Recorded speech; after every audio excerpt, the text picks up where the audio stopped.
اللہ العظیم۔ ہر طرح کی تعریف و توصیف اللہ رب العزت کے لیے، جو سارے جہان کا خالق، مالک اور حاکم ہے۔ ہزاروں درود و سلام نازل ہوں آخری پیغمبر حضرت محمد مصطفیٰ صلی اللہ علیہ وسلم پر، جو ساری دنیا کے لیے رحمت اور ذریعہ نجات ہے۔ قابل احترام حاضرین جمعہ، آج کی میری گفتگو کا موضوع ہے رمضان اور قرآن۔ رمضان اور قرآن، میرے بھائیوں، یہ اللہ کا فضل ہے کہ اس نے ایک بار پھر ہمیں رمضان کا مہینہ عنایت فرمایا ہے۔ آج اس مہینے کی 9ویں تاریخ ہے جس سے ہم گزر رہے ہیں۔ یہ مہینہ جیسا کہ اکثر ہم خطبات اور مواعظ میں سنتے رہے ہیں، بہت عظمت والا مہینہ ہے، بہت برکت والا مہینہ ہے۔ اور ایسا کیوں نہ ہو، کیونکہ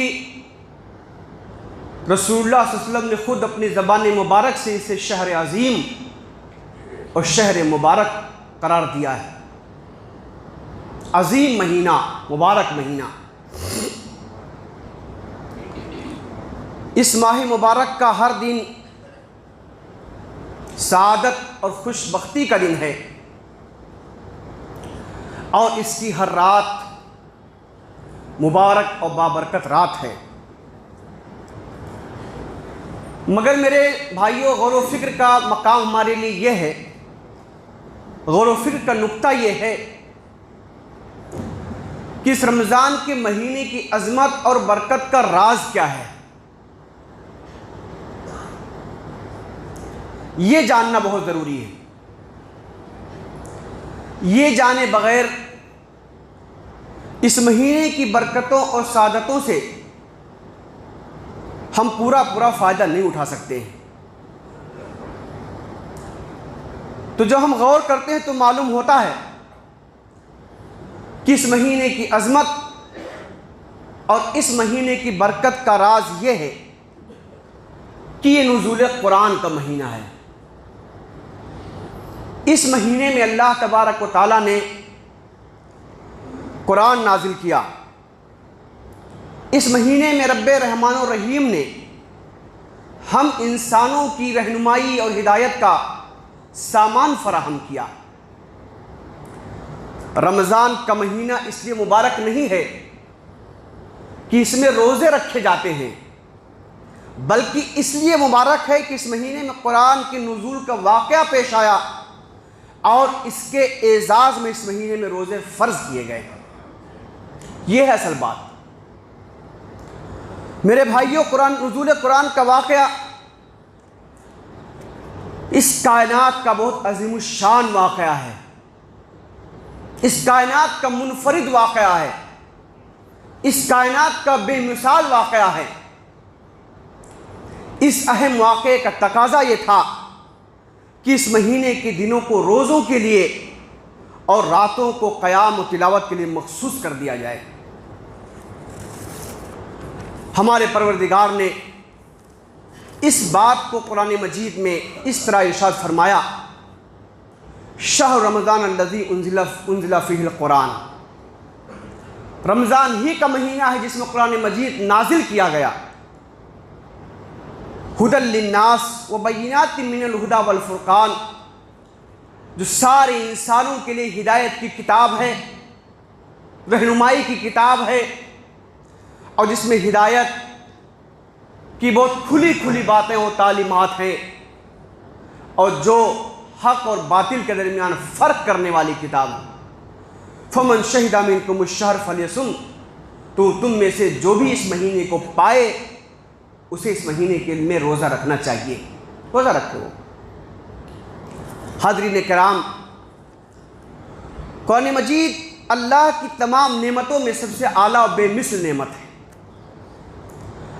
جب نعمتوں کا ذکر ہمارے سامنے آتا ہے، جب نعمتوں کا خیال ہمارے ذہن و دماغ میں آتا ہے، تو عام طور پر ہمارے ذہن میں مال و دولت، صحت و تندرستی، اعلی اولاد، عزیز و اقارب، مکان و دکان جیسی چیزوں کا خیال آتا ہے۔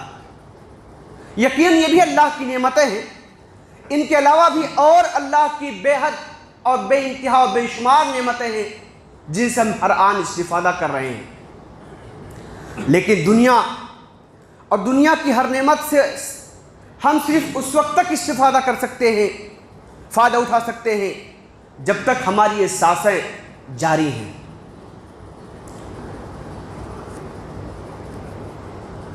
جس وقت ہماری سانسوں کا آنا جانا بند ہو جائے گا، ختم ہو جائے گا، تو ہماری زندگی کے لمحات بھی ختم ہو جائیں گے اور دنیا کی ساری نعمتوں سے استفادہ کرنا بھی ختم ہو جائے گا۔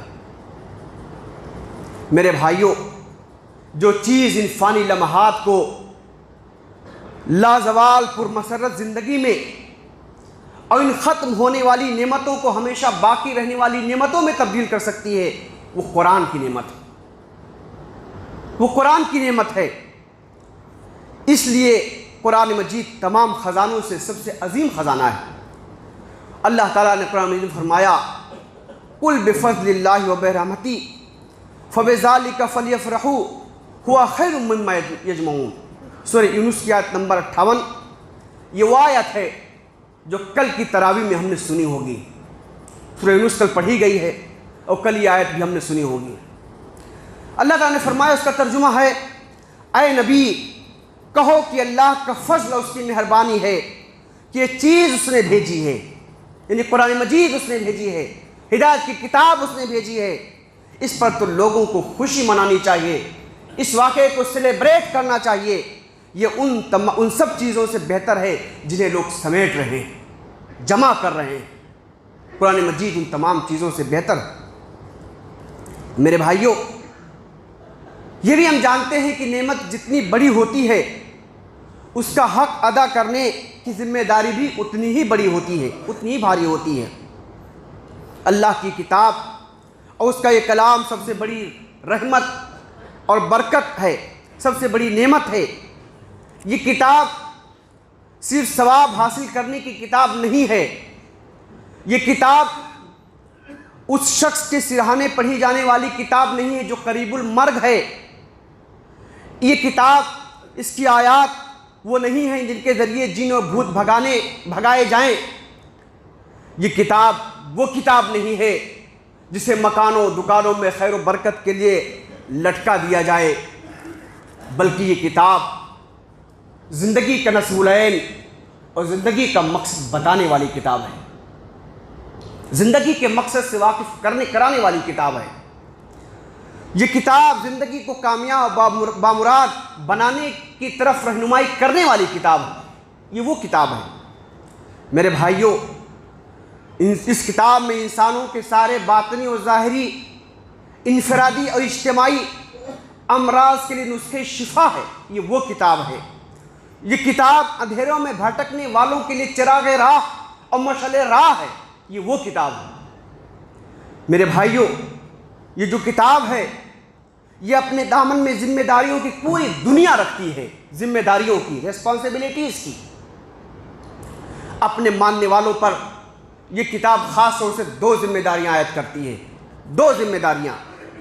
سب سے پہلی ذمہ داری یہ کہ اس کی بتائی ہوئی راہ پر چلا جائے، اس کے بتائے ہوئے کاموں کو کیا جائے، جن کاموں سے اس نے روکا ہے اس سے رک جایا جائے، یہ اہم ذمہ داری۔ یہ کتاب ایک ذمہ داری یہ ڈالتی ہے کہ اپنی فکر کو، اپنی سوچ کو، اپنے قول اور عمل کو، اپنی سیرت و کردار کو اس کے رنگ میں رنگا جائے، یہ پہلی ذمہ داری ہے۔ اور دوسری ذمہ داری یہ ہے کہ کتاب ہدی للناس ہے، سارے انسانوں کی ہدایت کے لیے کتاب ہے، صرف مسلمانوں کے لیے کتاب نہیں ہے، صرف ہماری ذات اور ہمارے خاندان کے لیے کتاب نہیں ہے، صرف ہمارے محلے اور ہماری بستی کے لیے کتاب نہیں ہے، ساری کائنات کے لیے کتاب اللہ نے بھیجی ہے، اور اس کی حیثیت خدا کی ہے، گائیڈنس کی ہے، ہدایت اور رہنمائی کی ہے، یہ وہ کتاب ہے۔ تو میرے بھائیوں، الناس تک پہنچانے کی ذمہ داری بھی کتاب ہم پر عائد کرتی ہے، انسانوں تک پہنچانے کی ذمہ داری بھی کتاب ہم پر عائد کرتی ہے، انسانوں کو اس کتاب کی طرف بلانے کی ذمہ داری بھی کتاب ہم پر عائد کرتی ہے، انسانوں کو اندھیروں سے نکال کر روشنی کی طرف لانے کی ذمہ داری بھی کتاب ہم پر عائد کرتی ہے، انسانوں کو اس کے پیغام رحمت سے واقف کرانے کی ذمہ داری بھی کتاب ہم پر عائد کرتی ہے۔ میرے بھائیوں، بھٹکنے والوں کا یہ حق ہے، بھٹکنے والوں کا یہ حق ہے کہ جو راستہ جانتا ہے ان کو راستہ دکھائے، یہ حق ہے۔ اس حق کے ادا کرنے کی ذمہ داری ہم پر اور آپ پر عائد ہوتی ہے، یہ ہم پر حق ہے بھٹکنے والوں کا۔ نبی کریم صلی اللہ علیہ وسلم کے بارے میں ہم جانتے ہیں کہ جب پہلی وحی نازل ہوئی اقرا کی، تو اللہ کے رسول صلی اللہ علیہ وسلم اس کے بعد جو گھر تشریف لائے تو ہم نے سیرت کی کتابوں میں اس کو پڑھا ہے اور سیرت کی تقریروں میں سنا ہے کہ اللہ کے رسول جو گھر آئے تو کانپتے ہوئے آئے، لرزتے ہوئے آئے، گھبرائے ہوئے آئے، اور آتے ہی حضرت خدیجہ سے کہا زملونی زملونی، مجھے چادر اڑھا دو، مجھے چادر اڑھا دو۔ میرے بھائیو، سوچئے کہ اللہ کے رسول کی کیفیت کیوں ہو گئی تھی، اللہ کے رسول کی کیفیت کیوں ہو گئی تھی؟ کہ اللہ کے رسول بیمار تھے؟ کہ اللہ کے رسول مریض ہو گئے تھے؟ نہیں، ایسا کچھ بھی نہیں تھا، بلکہ اللہ کے رسول صلی اللہ علیہ وسلم کو پر جو عظیم ذمہ داری اس کتاب نے ڈال دی تھی، اس کے شدید احساس سے آپ کی کیفیت ہو گئی تھی، اس ذمہ داری کے شدید احساس سے آپ کی کیفیت ہو گئی تھی کہ آپ گھبرا اٹھے تھے، آپ کانپنے لگے تھے، آپ کی کیفیت اس وقت ہو گئی تھی۔ میرے بھائیوں، نبی کریم صلی اللہ علیہ وسلم پر پہلی وحی نازل ہوئی اقرا کی، پڑھو، جب پڑھا جائے گا تو سنا بھی جائے گا، سنایا بھی جائے گا۔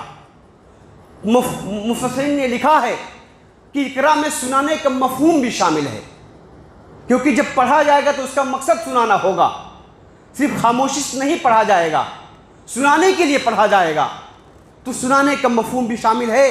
اور دوسری وحی جو نازل ہوئی اس میں اللہ تعالیٰ نے اس بات کو کھول دیا، اللہ نے فرمایا قم فانذر، اب آپ کھڑے ہو جائیے اور لوگوں کو انذار کیجئے، لوگوں کو ڈرائیے، وَرَبَّكَ فَكَبِّرْ، اور سارے انسانوں کے سامنے اللہ کی کبریائی کا اعلان کر دیجئے۔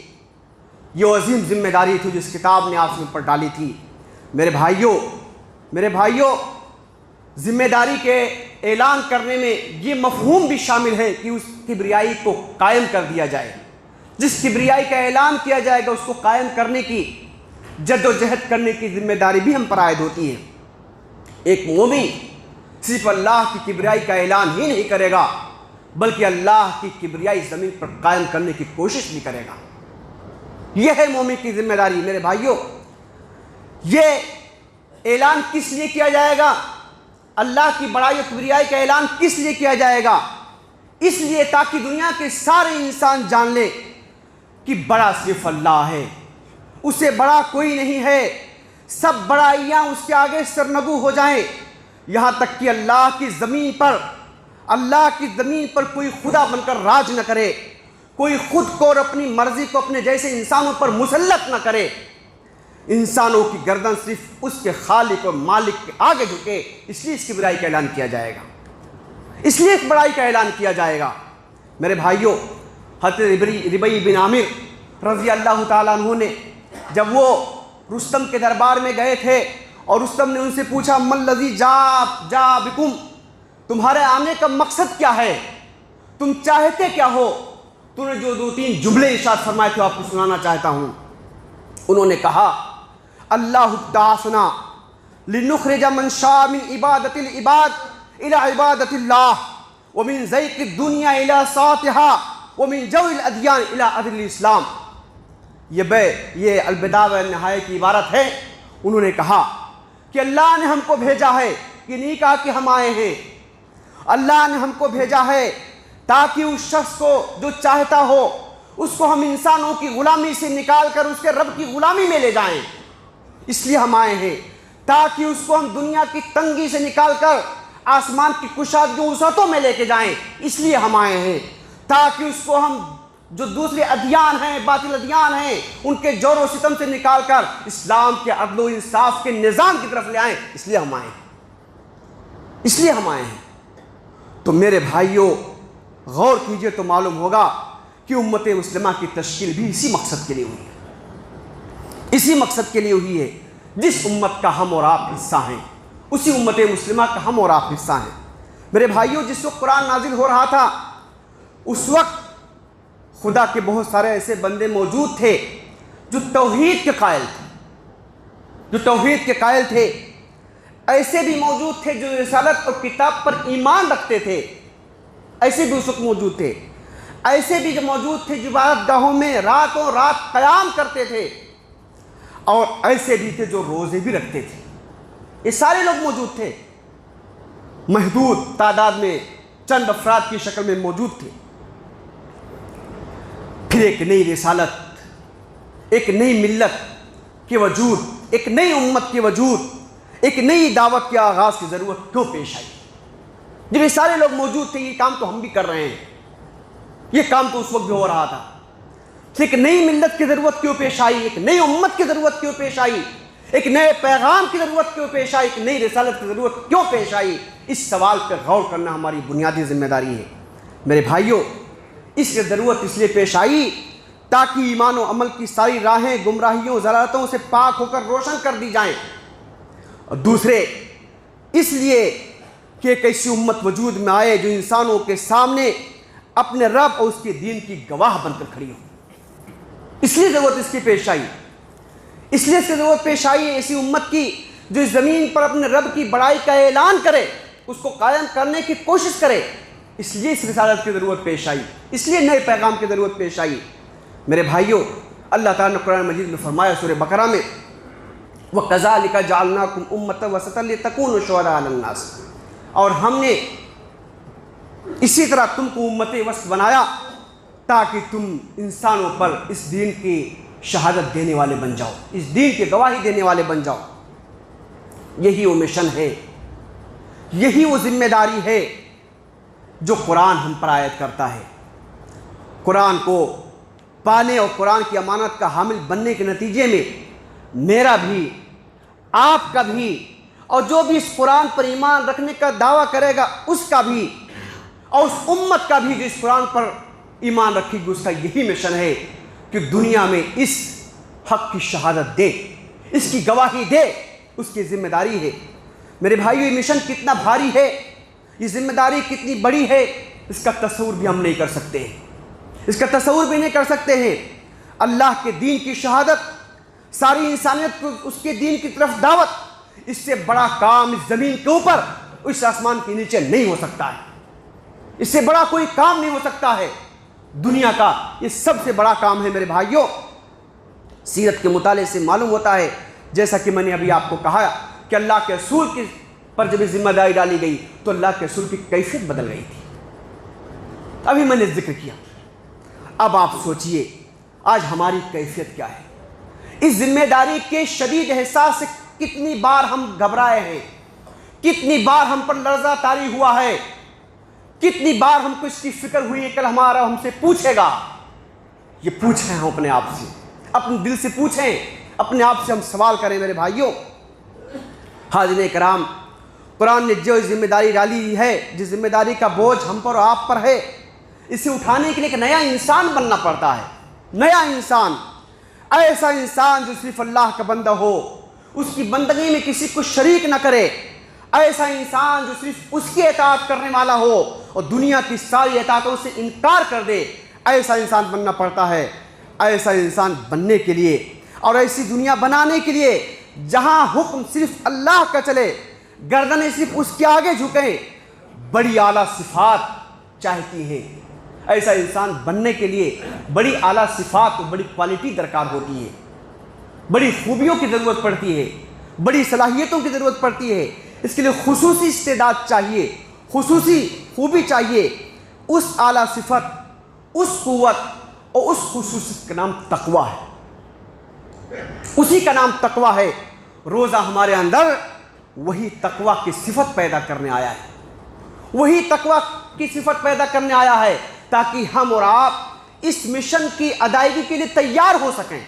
جو نیا انسان قرآن بنانا چاہتا ہے، نئے فرد بنانا چاہتا ہے، وہ نیا فرد اس مہینے ہم بن کے کھڑے ہو جائیں۔ اس لیے روزہ آیا ہے، اس لیے روزہ آیا تاکہ ہمارے اندر تقویٰ کی صفت پیدا ہو۔ تقویٰ ساری اچھی صفات کا جامع ہے، ساری اچھی صفات کا جامع ہے۔ میرے بھائیوں، روزہ ہمیں نیا انسان بنانا چاہتا ہے۔ چنانچہ اللہ تعالیٰ قرآن مجید میں فرمایا، یا ایھا الذین آمنوا کتب علیکم الصیام کما کتب علی الذین من قبلکم لعلکم تتقون۔ اے لوگو جو ایمان لائے ہو، تم پر روزے فرض کیے گئے جیسا کہ تم سے پہلے کے لوگوں پر فرض کیے گئے تھے، تاکہ تم میں تقویٰ کی صفت پیدا ہو جائے۔ اس وقت میں تقویٰ کی تشریح نہیں کروں گا، کیونکہ اس سے پہلے کئی بار اس کی وضاحت آپ کے سامنے ہو چکی ہوگی۔ میرے بھائیوں، اللہ نے اس کتاب کے شروع میں بھی فرمایا، الف لام میم ذالک الکتاب لا ریب فیہ ھدی للمتقین۔ یہ وہ کتاب ہے جس میں کوئی شک کی بات نہیں ہے، یہ متقیوں کے لیے ہدایت کی کتاب ہے، اہل تقویٰ کے لیے ہدایت کتاب ہے۔ آپ ان دونوں آیتوں کو ملا کر پڑھیے تو آپ فوراً اس راز کو پا لیں گے کہ روزہ سے قرآن مجید کو اتنا گہرا تعلق کیوں ہے، روزہ سے قرآن مجید کو اتنا گہرا تعلق کیوں ہے، اور نزول قرآن کے مہینہ کو روزوں کے لیے کیوں مخصوص کیا گیا۔ میرے بھائیوں، رمضان المبارک کا مہینہ اپنی مخصوص عبادات یعنی روزے اور قیام لیل کو کسی نہ کسی صورت میں قرآن سے جوڑتا ہے۔ اس کی جتنی عبادتیں ہیں اس مہینے کی، وہ کسی نہ کسی مہینے سے، کسی نہ کسی صورت سے وہ قرآن سے جڑ جاتی ہیں۔ چنانچہ اس مہینے کا اصل حاصل یہ ہے کہ قرآن پڑھا جائے، قرآن سنا جائے، قرآن سیکھا جائے، اس پر عمل کی استعداد پیدا کی جائے۔ یہ اس مہینے کا حاصل ہے۔ اس لیے ہم کو زیادہ سے زیادہ اس بات کا اہتمام کرنا چاہیے کہ ہماری زیادہ ساعتیں، زیادہ اوقات قرآن کی صحبت میں بسر ہو، قرآن کی مائیت میں بسر ہو۔ میرے بھائیوں، روزہ اور قرآن کی ایک مشترک خصوصیت اور بھی ہے، وہ یہ ہے کہ قیامت کے دن روزہ اور قرآن یہ دونوں بندے کے لیے اللہ کے دربار میں سفارش کریں گے۔ یہ بھی ان میں تعلق ہے۔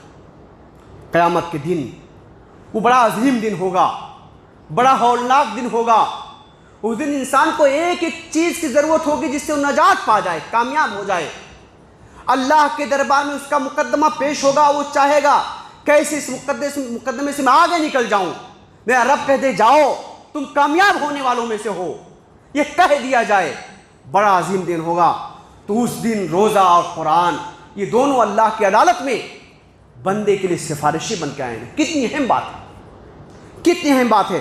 اللہ کے رسول فرماتے ہیں، الصیام والقرآن یشفعان للعبد یقول الصیام اے ربی انی منعتہ الطعام والشہوات بالنہار فشفینی فیہ، ویقول القرآن منعتہ النوم باللیل فیشفینی فشفینی فیہ فیشفان۔ بحقی کی روایت ہے، اللہ کے رسول نے فرمایا کہ روزہ کہے گا، اے میرے پروردگار، یہ وہ فرد ہے، یہ وہ شخص ہے، یہ تیرا وہ بندہ ہے جس کو دن میں ہم نے کھانے پینے سے روک دیا تھا، جس کو شہوانی جذبات کی تکمیل سے ہم نے روک دیا تھا، بس تو اس کی سفارش، میری سفارش کے حق میں قبول فرما لے۔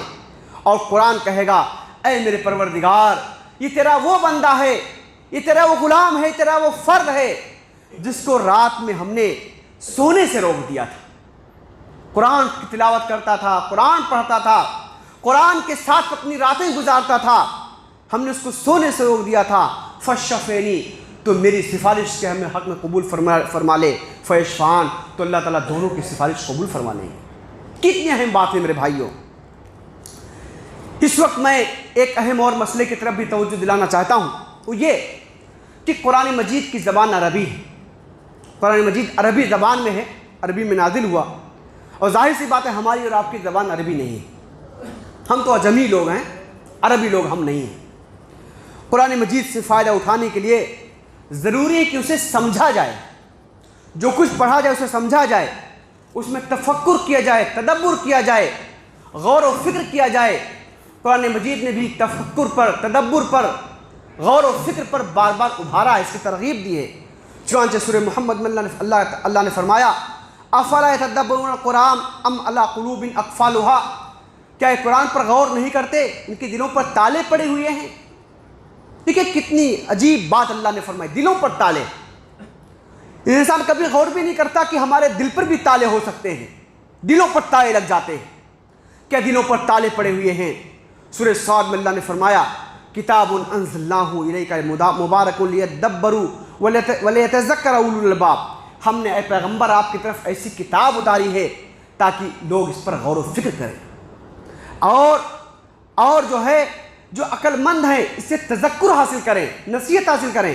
میرے بھائیوں، ان آیات کا تقاضا یہ ہے کہ تدبر کیا جائے، تفکر کیا جائے، قرآن مجید میں غور و فکر کیا جائے۔ تدبر اور تفکر کے بعد ہی تذکر ہے، اس کے بغیر نصیحت نہیں ہے۔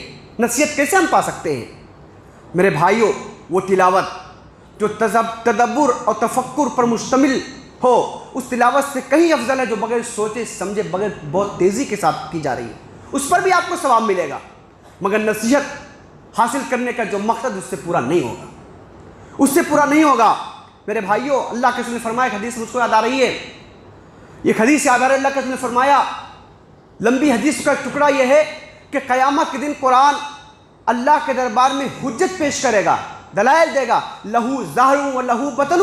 قرآن کے دو پارٹ ہیں، دو حصے ہیں، اس کا ایک ظاہری حصہ ہے، اس کا ایک باطنی حصہ ہے۔ اس کا ظاہری تو اس کا ٹیکسٹ ہے، الفاظ ہیں، جملے ہیں جو ہم پڑھتے ہیں، عبارتیں ہیں، بس کا باطنی اس کی تعلیمات ہیں، اس کی ہدایات ہیں، اس کی رہنمائیاں ہیں، اس کی تعلیمات ہیں، اس کا حرام ہے، اس کا حلال ہے۔ وہ ہم کب سمجھیں گے؟ جب ہم اس کو سمجھیں گے تبھی اس کو ہم حاصل کر سکتے ہیں۔ میرے بھائیوں، نماز تراویح کی پابندی سے کم از کم ہم پورا قرآن سن لیتے ہیں، پورا قرآن سن لیتے ہیں، ایک سعادت تو ہم کو حاصل ہو جاتی ہے۔ اللہ کے حضور کھڑے ہو کر اللہ کا کلام سننے کا روحانی فائدہ اپنی جگہ بہت قیمتی ہے، بہت قیمتی ہے۔ لیکن تراویح میں بھی تلاوت قرآن کے خاص مقصد ہے، اور وہ مقصد یہ ہے کہ جو لوگ اس کتاب پر ایمان رکھتے ہیں کم از کم سال میں ایک بار اس کی تعلیمات کا اعادہ ان کے سامنے ہو جائے، یہ مقصد ہے۔ اس کی ہدایات کا اعادہ ان کے سامنے ہو جائے، اس کا یہ مقصد ہے۔ صرف تراویح میں قرآن سننا مقصد نہیں، یہ مقصد ہے کہ جو کچھ کہا گیا اس کتاب میں وہ ایک بات از اثر نو تازہ ہو جائے ہمارے ذہن و دماغ میں، ریوائز ہو جائے، وہ یہ مقصد ہے اس کا۔ میرے بھائیوں، یہ مقصد قرآن کو سمجھے بغیر حاصل نہیں ہو سکتا۔ وہ ختم ہو رہا ہے، آخری منٹ باقی ہے، آئیے اس ماہ مبارک میں ہم عزم کریں کہ ہم قرآن سمجھ کر پڑھیں گے۔ عربی نہیں جانتے تو اپنے روشن مستقبل کے لیے اس کو سیکھیے۔ روشن مستقبل سے مطلب آخرت کی زندگی میں کہہ رہا ہوں، روشن مستقبل کے لیے سیکھیے۔ جس طرح دنیا کی ضرورت کے لیے مختلف کورسز ہم کرتے ہیں، اپنی دولت خرچ کرتے ہیں، ہماری اصل ضرورت آخرت کی زندگی میں کامیابی ہے، اس کے لیے اپنی دولت کو ہم صرف کریں، یا کم از کم کسی تفسیر کی مدد سے ہی قرآن کی تعلیمات سے واقف ہونے کی کوشش کریں۔ قرآن کا سب سے بڑا معجزہ یہ ہے کہ انسانوں کو تبدیل کر دیتا ہے۔ اگر قرآن ہم کو آج تک تبدیل نہیں کر سکا تو اس میں قرآن کا نقص نہیں ہے، اس میں قرآن کا نقص نہیں ہے، بلکہ ہماری کمی ہے کہ ہم نے اب تک اپنے آپ کو پورے کا پورا قرآن کے حوالے نہیں کیا ہے۔